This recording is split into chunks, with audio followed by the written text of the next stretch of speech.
Catus Maximus here. A little review of the DeWalt Side Strike construction or Carpenters chisel.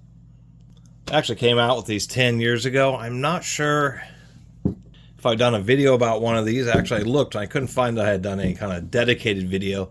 The big deal about this chisel is, besides the serrations, which is something I don't think they should have put on this style of a chisel, the deal is it has a flat side and it's actually tapered in two directions, this way and this way, but it's still pretty extra thick up here. They do have a degree of beveling, then it goes square right to the tip. This happens to be 1 inch, $15. You can get three sizes, the 3/4, the 1 and 1 1/4 for $30. Anyway, that's the Side Strike. That's the claim to fame, is that you can do chiseling operations where you hit it on the side of the chisel. And that's what provides a distinct advantage. It does have a slightly different handle shape with a real large protrusion there to help prevent your hand from slipping off. So this can be used as in any other situation that any normal chisel might be used. Of course, there are heavy-duty chisels like I think the DeWalt standard ones are also super thick, but this one's a little bit more tuned for remodeling work. I could actually see it being useful in auto mechanic work, just because when you're trying to separate things, maybe oil pans and that are just held on by RTV transmission gaskets, separating transmissions from engines, all sorts of places in not just automotive but in maintenance where you need to separate things, and that can be from removing a rear differential cover to cutting through heavy caulk and paint, where you take the chisel and anything you need to separate, trim, you hit it a few times to drive the edge of the chisel in, and then you can come in from the side and go along the edge, and that's what gives this just a particular advantage. They advertise chrome steel, so apparently it will hold an edge pretty well. This one's obviously used. I paid $3 for it. And the edge, it definitely needs to be sharpened. We can see that, especially on the tip.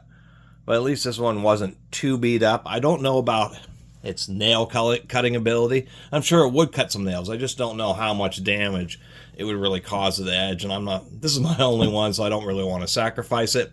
Some people seem to think it's a full tang, but I use a neodymium magnet, a very large, strong one that's rated to lift more than 50 pounds of steel. And there's a real weak spot right here. So I'm suspecting that the chisel tang goes up to about here, and then the cap has a rod that goes down maybe about 1 inch. But it is not true through tang. This is not one piece of steel with a handle molded over it. It's actually two pieces of steel. It appears to be a fiberglass reinforced nylon handle, so actually I'm pretty sure the handle can handle the duties. At least on this one, I kind of like getting tools like this used, because you can see how well the cap wants to hold up and how well the handle and the overmolding. This is a dual injection molded, so we have a harder plastic and then a second injection for this TPU kind of softer overmolding, and it's actually seems to have held up and not peeled. And Tiny, quit scratching that. Other than that, not a whole lot else to say about one of these chisels. And that's actually one of the reasons I'd recommend this, and I was actually pretty happy to have found this one. One, they're charging a lot less on the 3-piece set. They're giving you a big upcharge when you buy a massive amount, by like 50% per chisel. $30 for the 3-piece set of these is by far the best deal, versus $15 just for the 1 inch. And they do sell this in Europe, and surprisingly enough, DeWalt Europe actually made a TV commercial like 10 years ago for these.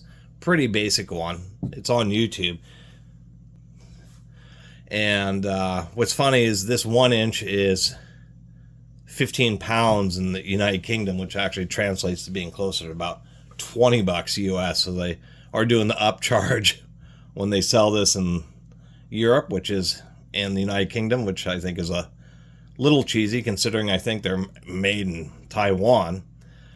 Other than that, the only other things that are really, it seems to be pretty well built.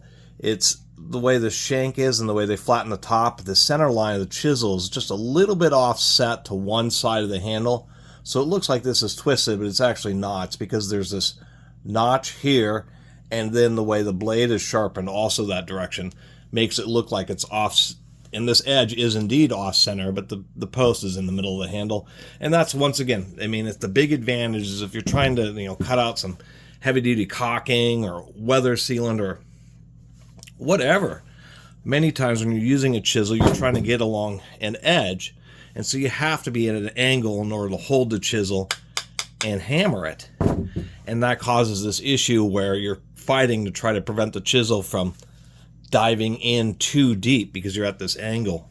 Being able to drive it in a little bit this way and then have it perpendicular to the cut that you're trying to make, or even have it at a negative rake angle like this, can just make so many operations just more controlled and a lot easier to do. To drive this in, then you have a nice handle. Your hand is much further away from where you're hammering, and you just hammer real close to the cutting edge, and you can just apply a lot more force. You're not worried about going in too far. You just don't push, and you don't have to worry about driving it into too far into whatever you're working on. And I actually think it's actually a kind of a cool idea, and it seems to remind me, I may have seen a long time ago, like at a garage sale in a junk toolbox, just a regular wood chisel where somebody had just ground down one side of it, and I assume that's exactly for this kind of purpose, is just the dynamics of being able to drive something in, maybe